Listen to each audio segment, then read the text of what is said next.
Bowing. Hands and feet together, eyes forward, bend at the waist. Good. We bow to show respect for the school, show respect for the teacher, show respect for the students. Basically, we're promising to be nice. When you enter the school, bow. When you leave the school, bow. When you see your teacher, bow. Attention position. Hands and feet together, toes are together, feet are together. Good. Just like that. When the teacher calls attention, that's time to pay attention. Should be no more talking. Eyes straight ahead. Ready position. Ready position, feet are shoulder width apart, hands are in a loose fit in front, loose fist in front. And very important that these legs, these feet are pointing straight ahead. So what we don't want is one foot off to the side or the other. They should be parallel. We call this ready position. And from ready position, you should be able to do anything. So let's watch Sensei Kevin. He's going to do a jump back crescent kick from ready position. Maybe take a step forward. Right. So watch. From this ready position, he's going to jump up and do a crescent kick on my hand. Go ahead. Oh, very nice job. I like that. Fighting position. Fighting position, hands are up, chin is down, body's turned to the side, legs are bent. Fighting position. The important part about fighting position is to protect this area here. Common mistake is to drop a hand. That's a mistake. Common mistake is to turn your body a little bit too far towards the attacker. That's a mistake. Always keep your body turned to the side in fighting position. Guard position. Very similar to fighting position, just the hands are up. You're in guard position. Guard position works when you're standing. Guard position also works when you're on the ground. So you can imagine Sensei Kevin's on the ground. He's in guard position protecting himself. Guard position, hands are up, protecting your face. Palm heel. Palm heel is a nice, easy strike using the heel of your palm. As Sensei Kevin punches, he pulls his other hand back, he rotates or twists on the waist, and in this case, he's striking face level. Palm heel. Hand is open. Hand is completely open. So a little faster is 1, 2, 3, 4. Good. Most important is to go all the way out. Common mistake is to make a short palm heel. The target's actually here, but the length of the arm is short. So instead of doing some real short palm heel, it's got to be full extension, and the power comes from the twist of the waist. So let's watch the waist again. 1, 2, 3. Good. Watch the back toe. 1, 2, 3. Good. Very nice. Next technique is front kick. Front kick, if you can come a little closer, let's take a look at the foot. You can hold the foot out. Front kick's very important for the foot to be extended fully into the target. Toes are pulled back. Common mistake is the foot is pointed up like that, and this is actually a different kind of kick. Front kick, foot should be pointed forward, toes are pulled back. You want to strike perpendicular to the surface. So if he's hitting me, kicking me in the stomach here, his foot should be coming straight in. It should be perpendicular. Always pull the toes back. Watch this kick. First there's a chamber, then there's a thrust, then there's a chamber again. Very important to chamber after the kick. Don't make the mistake of kicking and then dropping the leg. It's a very sloppy kick.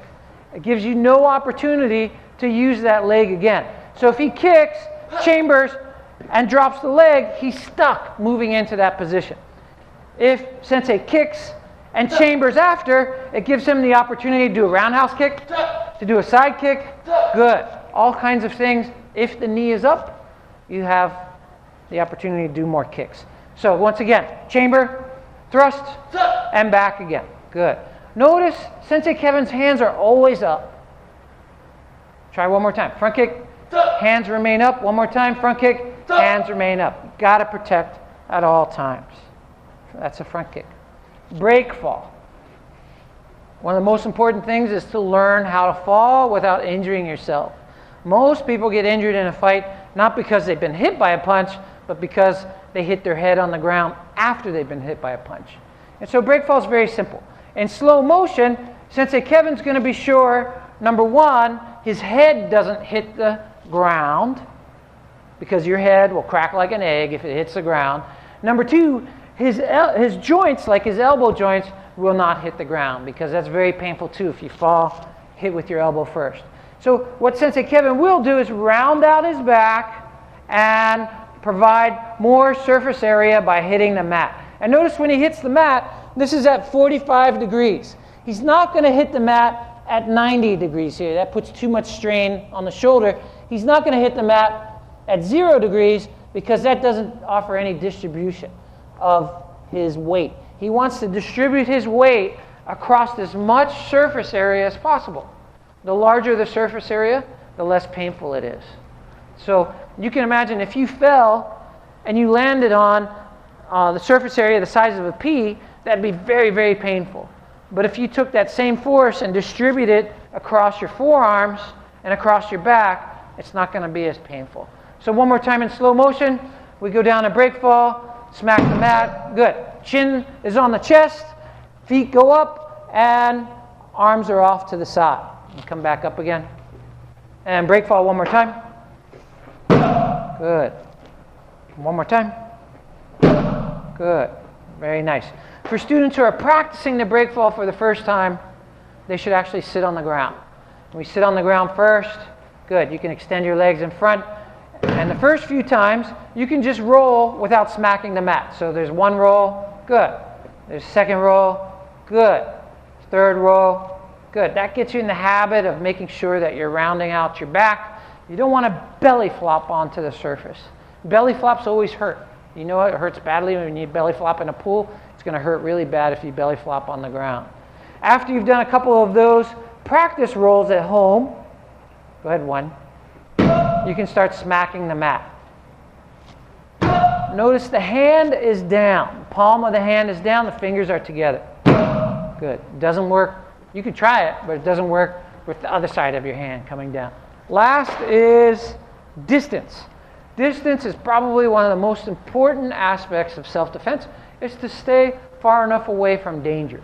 And we know that already when we talk about fire. If we get too close to fire, we get burnt. Same thing. If I get too close to the opponent, I can easily be punched. I can easily be kicked. Good. But if I'm a little further away, it gives me some level of protection. I can try to punch or try to kick, but I'm safer. So most important thing is to create distance. And distance can be created even if the bad person is so far away, he's walking towards me, I can create distance this way. Right? Creating distance can be on a really small scale like this, but it can also be on a really large scale.